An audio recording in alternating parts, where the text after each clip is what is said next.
Pathetic trophy husband who is good for nothing. Those words were printed in elegant letters on my place card at the head table in the grand ballroom of the Meridian Hotel. All around me, Whitmore Corporation executives burst into laughter as I held the card as if it were evidence of a crime. "My God, Jennifer, did you really do this?" said a blonde woman, clapping her hands together with laughter. "That's the best place card I've ever seen at a corporate gala." My wife Laura stood beside me, but not next to me. Her eyes sparkled with amusement as she watched my public humiliation unfold as premium entertainment for 300 pharmaceutical executives. "It was Jennifer's idea," Laura replied, adjusting her $2,000 black dress. "She said she wanted to make the evening memorable for everyone." Jennifer Walsh, the CEO of Whitmore Corporation and Laura's boss for the past 2 years, approached with a glass of champagne in her hand and that predatory smile I had grown to hate. "Dan, I hope you're not taking this personally," she said, her voice carrying the false sweetness of someone who had just buried a knife in your back. "It's just a little joke to break the ice. You understand, don't you? My name is Dan Thompson, and at 34, I just found out that my wife of 8 years considers our relationship a joke worthy of corporate entertainment." What none of these people knew was that the pathetic trophy husband had spent the last 10 years building one of the most respected financial consulting firms specializing in pharmaceutical industry auditing. While Laura was building her career as marketing director at Whitmore, I was behind the scenes analyzing balance sheets, detecting accounting irregularities, and helping investors avoid companies with questionable practices. The irony was delicious. I probably knew more about the financial operations of Whitmore Corporation than anyone in that room, including Jennifer herself. "Sure," I replied calmly, folding the card and placing it in the inside pocket of my tuxedo. "Very creative." Jennifer smiled more broadly, interpreting my calmness as submission. Laura waved to some colleagues and walked away, leaving me alone in the middle of the gilded hall, surrounded by people who saw me as an irrelevant accessory in my wife's professional life. During dinner, I sat at the table designated for spouses, while Laura took her place at the main table next to Jennifer. I watched from afar as they whispered and laughed, probably commenting on how perfect the prank had been. What they didn't realize was that I spent the entire evening memorizing faces, names, and conversations.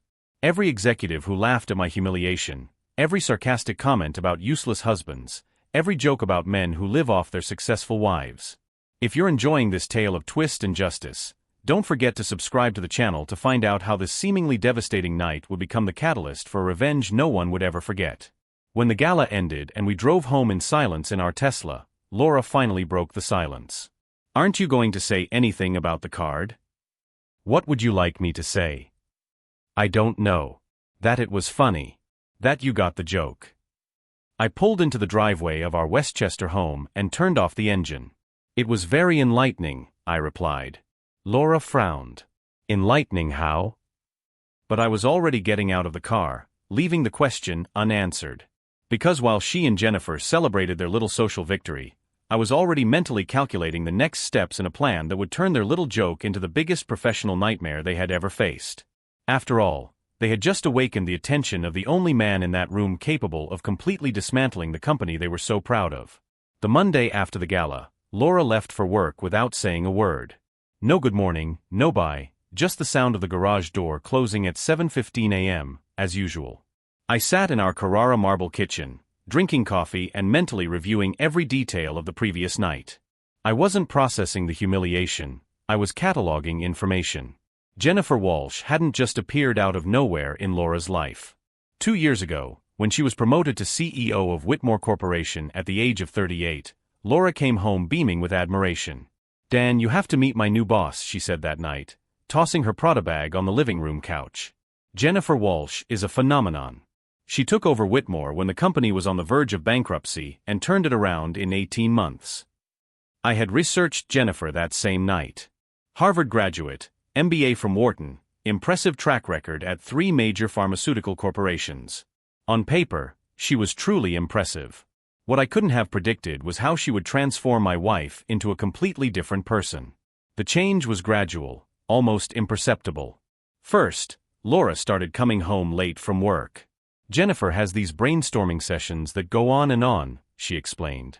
"She says the best ideas come when you're not limited by business hours." Then came the trips. Pharmaceutical conventions in Chicago, marketing conferences in Los Angeles, strategy meetings in Miami. Laura had always traveled for work, but now it was different. She came home talking exclusively about Jennifer. Jennifer said I have the potential to be VP of Global Marketing, Laura commented during dinner 3 months after Jennifer's promotion. She wants to include me in more strategic projects. That's great, I replied, cutting my salmon. What kind of projects? Confidential stuff. Jennifer is very careful with sensitive information. She says trust is something you build slowly. That's when I started to see the pattern. Jennifer was isolating Laura, creating an exclusive inner circle where only a few privileged people had access to sensitive information. The changes became more obvious in the months that followed. Laura started wearing more expensive suits, always commenting on the dress code Jennifer had implemented. Image is part of corporate strategy, she explained, showing off a $700 blouse. Our weekends, which had once been sacred, began to be invaded by work emergencies. Jennifer would call on Saturday mornings, and Laura would disappear for hours on urgent conference calls. Jennifer doesn't call just to call, Laura would say when I complained. She values her time. If she's calling me on the weekend, it's because she trusts my opinion on something important. The turning point came 6 months ago during a dinner at my parents' house. My father, a retired accountant, made a casual comment about irregularities he had read about in the newspapers concerning pharmaceutical companies. Those big corporations always find creative ways to cook the books, he said, spreading butter on his bread. Dan must see this stuff all the time at his job. Laura laughed in a way I had never heard before. It was a cold, almost dismissive sound. Dan's father doesn't understand the complexities of modern industry, she said, looking directly at me. Jennifer always says that outsiders make judgments based on sensational headlines. My father stopped chewing. My mother put down her fork. In 20 years together, Laura had never disrespected my parents. I'm sorry, honey, my father replied with the patience of someone who had seen a lot in his life. I didn't mean to sound simplistic. It's just that in 40 years of accounting, I've learned to recognize a few signs. Sure, Laura said, but her tone suggested otherwise. It's just that Jennifer has a broader perspective on these issues. That night, after my parents left, I tried to talk to Laura about what had happened. Did you realize how rude you were to my father? I wasn't rude. I just clarified that he doesn't have all the information. He's been an accountant for 40 years, Laura. He knows what he's talking about. And Jennifer is the CEO of a $2 billion corporation. She knows what she's talking about, too. It was the first time I felt like I was talking to a stranger. The following months were a slow erosion of everything we had built together. Laura stopped asking me about my work. When I tried to share interesting findings from my consulting projects, she would respond with "That's nice" without looking up from her phone. Jennifer had become the only source of professional validation in Laura's life. Any opinion that didn't come from her was automatically dismissed. The cruelest irony was that, during this entire time, I was developing the most comprehensive report of my career on irregularities in the pharmaceutical industry. 3 companies had already hired me to investigate questionable practices by competitors. Whitmore Corporation was one of the companies that consistently appeared in my research. Not because clients had requested it, but because its numbers simply didn't add up. Laura didn't know that while she was absorbing Jennifer's wisdom on corporate ethics, I was documenting evidence that her mentor was manipulating quarterly reports to artificially inflate the stock price. The morning after the gala, sitting alone in our kitchen, I opened my laptop and reviewed the files I had collected on Whitmore over the past 2 years. Overstated revenues, research costs shifted between quarters, and most interestingly, a pattern of insider trading that appeared to be coordinated with Jennifer's schedule. My wife had spent 2 years being manipulated by a corporate criminal, and I had all the evidence I needed to prove it. But while Jennifer thought she had publicly humiliated me, turning me into a joke in front of 300 executives, she didn't know she had just awakened the attention of the one man in that room with the knowledge, the connections, and the motivation to completely dismantle the fraudulent empire she had built. The card she had prepared called me a pathetic trophy husband. By the end of the week, she would discover the true meaning of the word pathetic. 3 days after the gala, Laura came home with a bottle of Dom Perignon champagne and a smile I hadn't seen in months. Jennifer promoted me to Vice President of Global Marketing, she announced, placing the bottle on the kitchen counter as if it were a trophy. Base salary of $250,000, plus performance bonuses. I was preparing dinner, something that had become my responsibility since Laura's work emergencies became more frequent. Congratulations, I replied, chopping onions without looking at her. That's a significant promotion. Dan, you don't understand. Laura moved closer, her eyes shining with an excitement that seemed forced. Jennifer said I have the potential to be CEO of a subsidiary. That she sees leadership in me that other people don't. The irony was almost painful.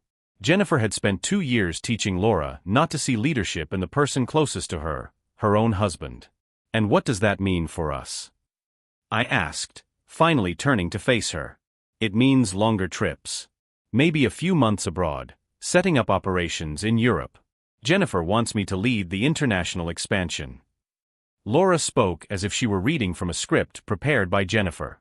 Every word sounded rehearsed, every justification perfectly aligned with what I imagined her mentor had planted in her mind. Months abroad, I repeated slowly. Jennifer says sacrifices are necessary when you're building something important. That mediocre people never understand the price of real success. Mediocre people. The words came out of Laura's mouth as if they were her own, but I recognized Jennifer's venom immediately. And I fall into the category of mediocre people? Laura hesitated for a second. A flash of awareness crossed her face before it was quickly suppressed. It's not about you, Dan. It's about my career. Jennifer says that when you have an opportunity like this, you have to be completely focused. No distractions. Distractions. 8 years of marriage, reduced to distractions. That night, Laura went to bed early, claiming she had a video conference with the European team at 5 in the morning. I stayed in my office until 2 in the morning, not working on client projects, but digging into the deepest layers of Whitmore Corporation's financial records. What I found was even worse than I had imagined. Jennifer wasn't just manipulating quarterly numbers. She was orchestrating a scheme to artificially inflate drug prices, using shell subsidiaries to justify non-existent costs and funneling profits to tax havens through a complex network of front companies. But the most devastating discovery was that Laura was, unbeknownst to her, directly involved in the scheme. The marketing campaigns she had developed over the past 18 months weren't just advertising. They were part of a coordinated strategy to create artificial demand for drugs whose prices had been inflated by as much as 400%. Diabetic patients were paying 8 times more for insulin because of marketing innovations Laura had created. Families were choosing between essential medicines and other basic necessities because Laura's strategies made the products seem more valuable than they really were. My wife had unwittingly become the public face of a scheme that was literally killing people for greed. On Thursday, I got a call from Marcus Rivera, an investigative reporter at the Washington Post with whom I had worked 2 years earlier on an exposé of fraud in the medical device industry. Dan, I need to talk to you in person, he said, his voice carrying that urgency journalists develop when they smell a big story. We've received an anonymous tip about wrongdoing at Whitmore Corporation. Your name came up as one of the few independent consultants with enough expertise to validate the information. I met Marcus at a small cafe in downtown Manhattan on Friday afternoon. He was sitting at a table in the back, a manila folder in front of him and the look of someone who had discovered something big. What do you know about Jennifer Walsh? Was his first question after we ordered coffee. Professionally or personally? Both. I spent the next hour explaining everything I had discovered about Whitmore's accounting practices, without mentioning my personal connection to Laura. Marcus took detailed notes, asking specific questions that showed he already had substantial information. Dan, we have internal documents that suggest Jennifer Walsh is using Whitmore as a money laundering operation for international pharmaceutical cartels, he said, opening the folder. But we need someone with your expertise to interpret the financial data in a way that the public will understand. The documents Marcus showed me were explosive. Bank transfers to companies that didn't exist, inflated research contracts with phantom laboratories, and most shocking of all, evidence that Jennifer was deliberately delaying the release of generic drugs to maximize profits on brand name products. How many people do you estimate have been harmed by these practices? Marcus asked. I did some quick mental calculations based on the data he had shared. Conservatively, about 200,000 American families have paid inflated prices for essential drugs in the last 2 years. Of those, approximately 15,000 may have had limited or denied access to treatment due to artificially high costs. Marcus stopped typing and looked directly at me. 15,000 people. At least. And Jennifer Walsh is profiting directly from this? Jennifer Walsh isn't just profiting. She's building a financial empire using human suffering as raw material. That night, I went home knowing I had reached the point of no return. Laura was in the living room, talking on the phone with Jennifer about strategies for European expansion. Her voice was excited, full of plans and ambitions that I now knew were built on a foundation of corporate crime. "Jennifer, you're right," I heard Laura say. "When you're building something truly important, you can't let yourself be limited by people who don't share your vision." People who don't share your vision. Once again, Jennifer's words coming out of my wife's mouth. But while Laura absorbed every toxic word from her mentor, I was in my office crafting a plan that would not only end Jennifer Walsh's career, but completely destroy the empire built on lies and manipulation. The woman who had called me a pathetic trophy husband and turned my wife into a stranger was about to discover the true meaning of the word devastation. The first move would be subtly destructive. The second, publicly humiliating. And the third? The third would ensure that Jennifer Walsh would never again be able to harm another family or manipulate another relationship. While Laura continued her phone conversation, full of servile gratitude to the woman who was destroying our life, I began typing the first email that would initiate the most spectacular fall the pharmaceutical industry had ever witnessed. Monday morning, 7 o'clock sharp, my phone rang. It was Marcus Rivera. "Dan, I need you to see this." His voice carried an urgency that made my coffee grow cold in my cup. "We've gained access to Whitmore's internal emails. What we've found is beyond anything we could have imagined." I met Marcus at the same coffee shop an hour later. This time, he wasn't alone. A woman in her 50s, with perfectly coiffed gray hair and eyes that had seen a lot, sat next to him. "Dan, this is Patricia Kowalski, former CFO of Whitmore Corporation," Marcus said, making the introductions. "She was fired 6 months ago after questioning some accounting practices." Patricia extended her hand firmly. "Mr. Thompson, I've read your reports on irregularities in the pharmaceutical industry. Your work is thorough and accurate." "Thank you." Marcus said, "You have information about Whitmore." "Information is an understatement," Patricia said, opening a thick folder. "I have evidence that Jennifer Walsh is operating the largest drug price manipulation scheme in history. And his wife," she hesitated, glancing at Marcus. "You can speak freely," I replied. At this point, there's nothing personal about this investigation. Laura was specifically recruited by Jennifer to be the public face of campaigns justifying price increases. She doesn't know it, but every marketing strategy she develops is designed to normalize practices that should be criminal. Patricia showed me a series of documents that made my stomach turn.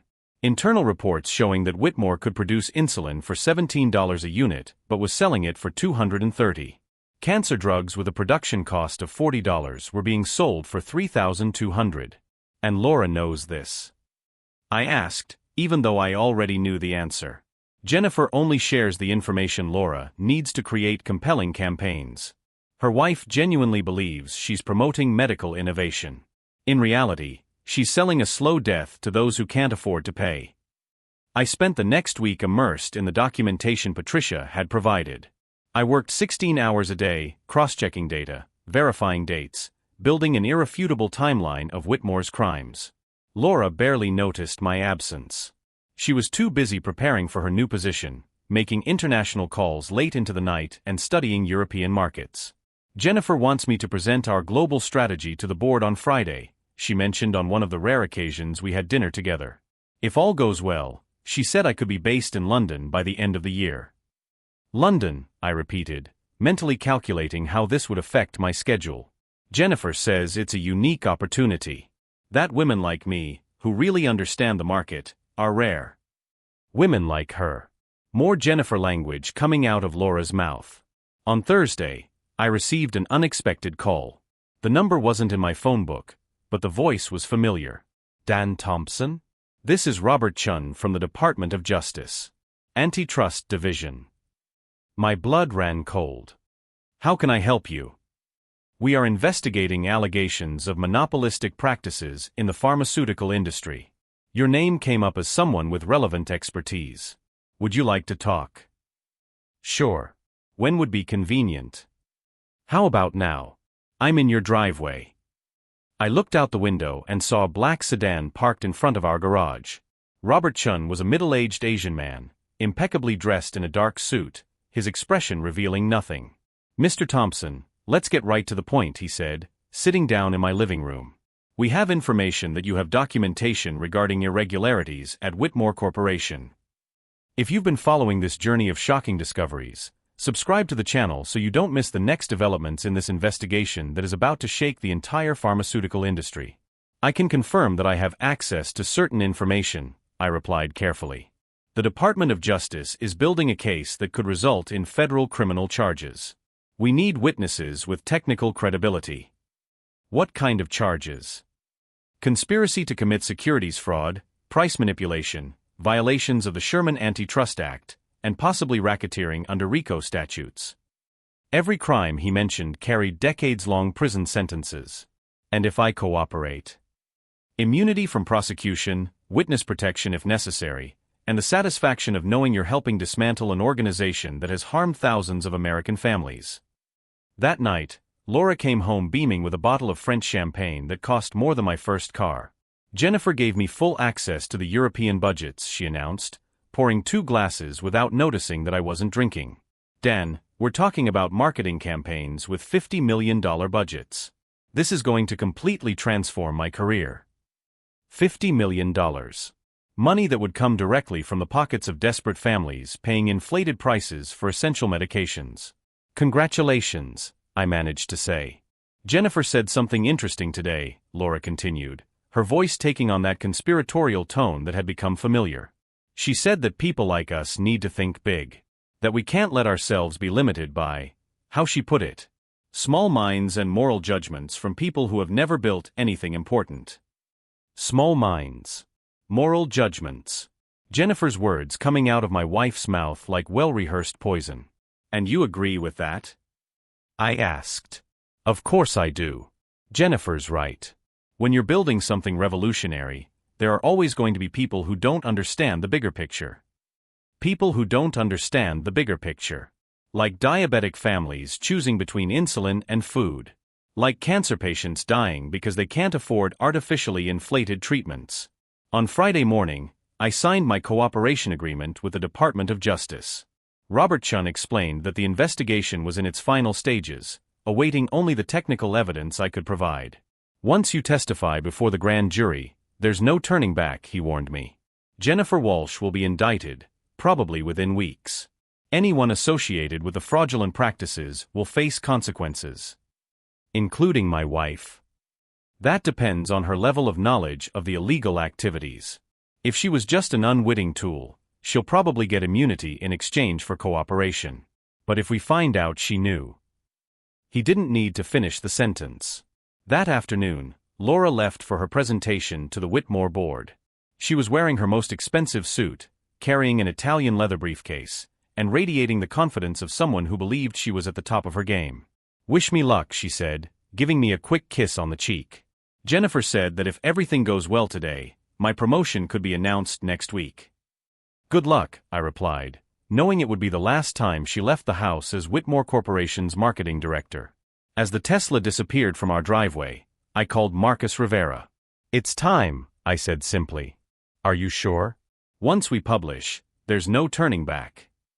"I'm sure." "Okay." The story goes out in the Washington Post tomorrow morning.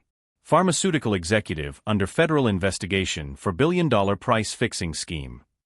Front page.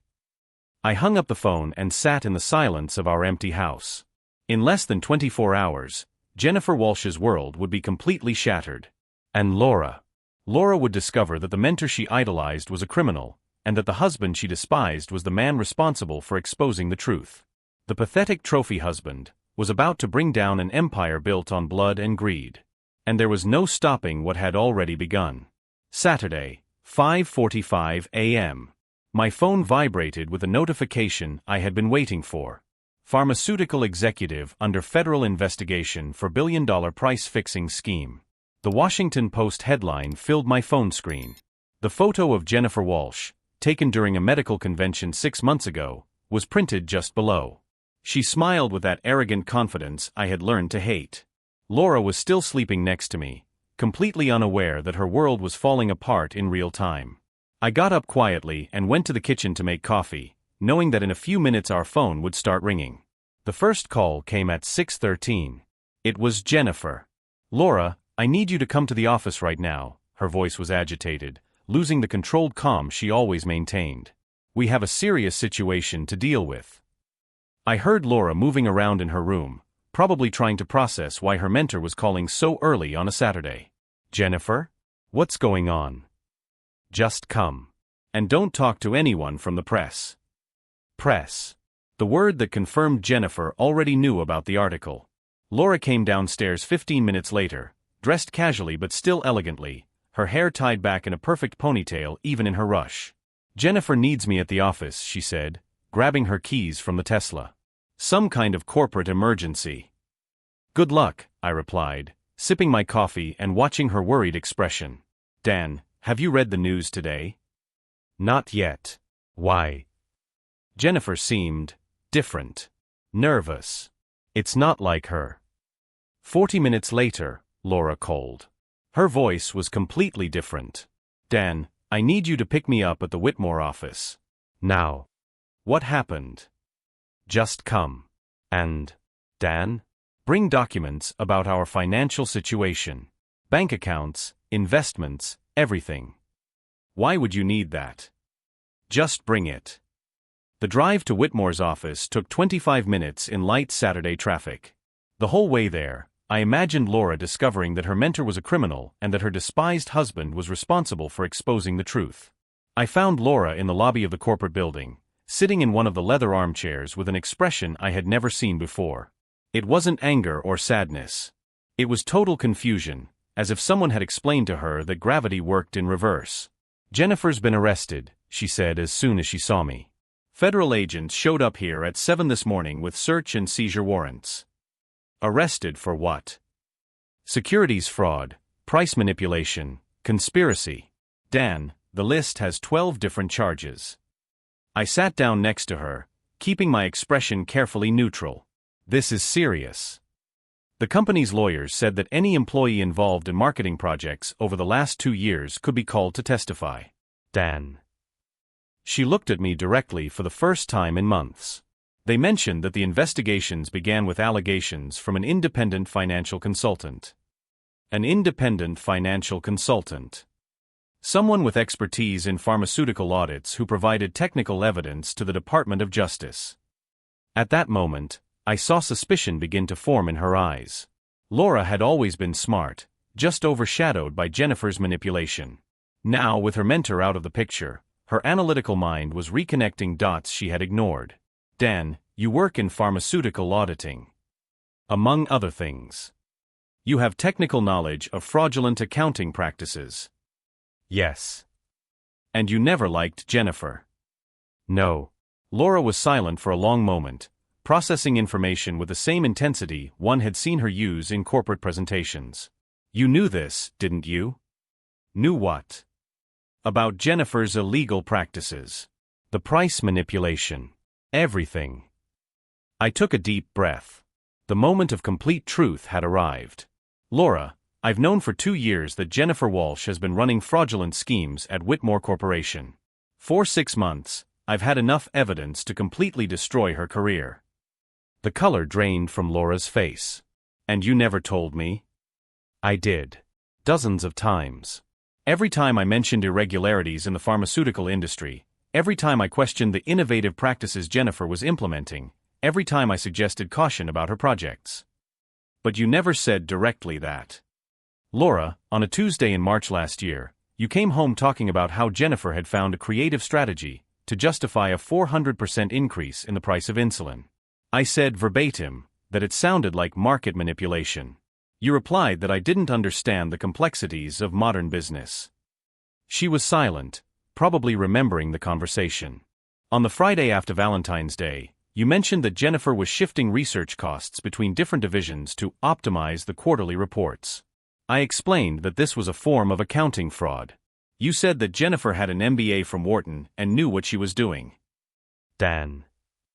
During dinner with my parents, when my father commented on irregularities in the pharmaceutical industry, you silenced him in favor of Jennifer's broader perspective. He was right, Laura. He was right about everything. Tears began to well up in her eyes. At the gala, when Jennifer publicly humiliated me by calling me a pathetic trophy husband, you laughed along with all the other executives.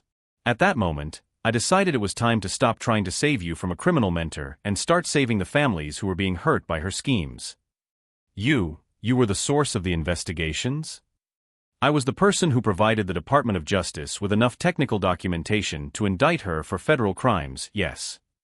Laura covered her face with her hands. Dan, do you realize this could destroy me too? That I was involved in all the marketing projects that justified the inflated prices? I know. And you did it anyway? I was silent for a moment, choosing my words carefully. Laura, 3 weeks ago I received an email from a mother in Ohio whose 14-year-old diabetic son died because she couldn't afford the price of insulin that your marketing campaign helped inflate. She didn't know who to write to, so she wrote to me because my name appeared in articles about drug prices. Laura raised her head, her eyes red from crying. This mother told me she sold the family car, canceled their health insurance, took out loans from loan sharks, and still couldn't raise enough money for the full treatment. Do you know what she said at the end of the letter? What? She said she didn't understand how people could sleep at night knowing they were profiting from the suffering of children. And in that moment, Laura, I realized you had become one of those people. The silence stretched between us like an abyss. So you chose to destroy my career to save strangers? I chose to prevent more families from losing children to Jennifer Walsh's greed. If that meant you would face consequences for your participation in her schemes, then yes, that was my choice. Laura rose from the armchair and walked to the window overlooking the parking lot where federal agents were still removing boxes of documents from Whitmore's offices. What happens to me now? That depends on how much you really knew about the illegal practices and whether you're willing to cooperate with the authorities. What about us? Our marriage? I thought about the question for a long moment.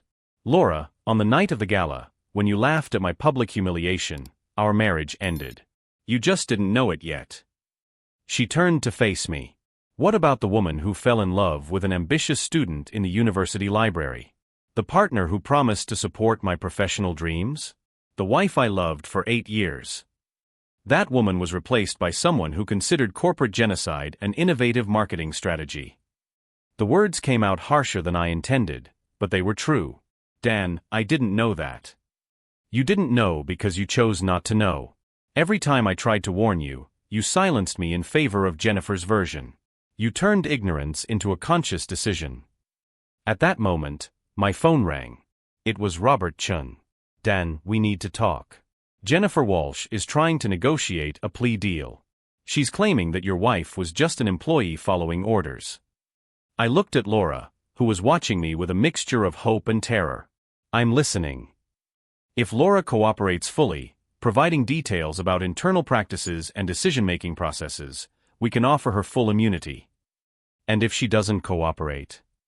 Then she will be included in the charges as a co-conspirator. We're talking 10 to 15 years in federal prison. I hung up the phone and looked at Laura. The choice is hers. She can continue to protect Jennifer and face criminal charges, or she can finally tell the truth and begin to right the wrongs she helped cause. Laura closed her eyes, took a deep breath, and when she opened them again, I saw a glimpse of the woman I had loved years ago. What do I need to do to cooperate? As we walked back to the car, I realized I felt no anger or vindictive satisfaction. Just a deep sadness for what we had lost and a strange peace knowing that finally, the truth was prevailing. The pathetic trophy husband had done more than avenge a personal humiliation. He had dismantled a criminal empire and possibly saved thousands of lives. But the price of this victory would be the complete destruction of what remained of our marriage. 3 months later, Jennifer Walsh was sentenced to 15 years in federal prison for securities fraud, conspiracy, and antitrust violations. The judge described her crimes as a systematic betrayal of public trust that resulted in immeasurable human suffering. During the sentencing, Jennifer maintained her composure until the moment the prosecutor mentioned that the technical evidence that led to her conviction was provided by a special consultant whose meticulous work saved thousands of lives. That's when she saw me in the courtroom gallery. Our eyes met for a second. In that moment, she finally understood that the pathetic trophy husband had orchestrated her complete destruction using the very skill she had chosen to despise. Laura cooperated fully with authorities, providing details about internal operations that helped build cases against other executives involved. Her cooperation earned her criminal immunity, but it didn't protect her from professional consequences. No reputable pharmaceutical company would hire her after her association with the Whitmore scandal. She spent the next few months working as a freelance consultant, earning a fraction of what she used to make. "Dan, I know I have no right to ask this," she said on a rainy October afternoon, sitting in our living room for the last time. "But can you forgive me?" "Laura, forgiveness implies that you did something wrong to me personally. What you did was choose to support a criminal instead of listening to your husband. This isn't about forgiveness. It's about consequences.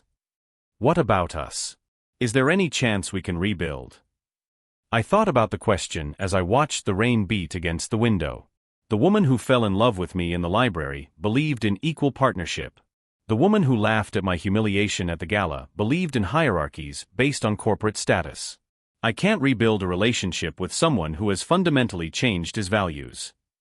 2 days later, Laura signed the divorce papers without contest.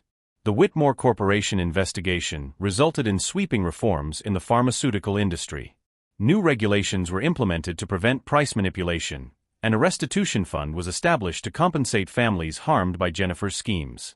I received job offers from every major consulting firm in the country.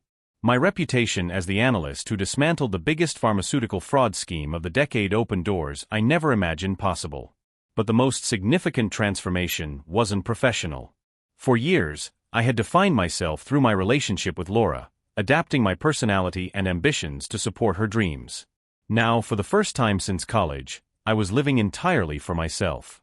Marcus Rivera invited me to co-write a book about the investigation. Body and Soul: How an Underestimated Husband Brought Down a Pharmaceutical Empire became a bestseller and was adapted into a Netflix documentary. The most ironic thing is that I achieved more professional recognition in the 6 months after my divorce than I did in 8 years of marriage. During the documentary's premiere in New York, a journalist asked me if I felt vindicated seeing Jennifer in prison. Satisfaction comes from knowing that families no longer have to choose between essential medications and other basic needs because of her schemes. Jennifer was just the symbol of a corrupt system. Destroying the symbol without reforming the system would be empty revenge. And his ex-wife? Do you have any regrets about how it all ended? Laura made choices based on values I couldn't respect. I made choices based on principles I couldn't compromise. Sometimes two good people simply discover they're incompatible when tested by real pressure. If you believe that all underappreciated talent deserves recognition and that the truth always prevails, subscribe to the channel for more inspiring stories of people who turned humiliation into triumph. Today, I run my own consulting firm specializing in corporate ethics. I work exclusively with organizations committed to making a positive difference in the world. On the wall of my new office, I have a framed photo, Whitmore's GALA place card with the words "Pathetic Trophy Husband Who is Good for Nothing." Just below it is a gold plaque that reads, "Financial Analyst of the Year, National Association of Corporate Auditors." Because sometimes, the greatest revenge is simply proving those who tried to diminish you completely wrong about who you really are.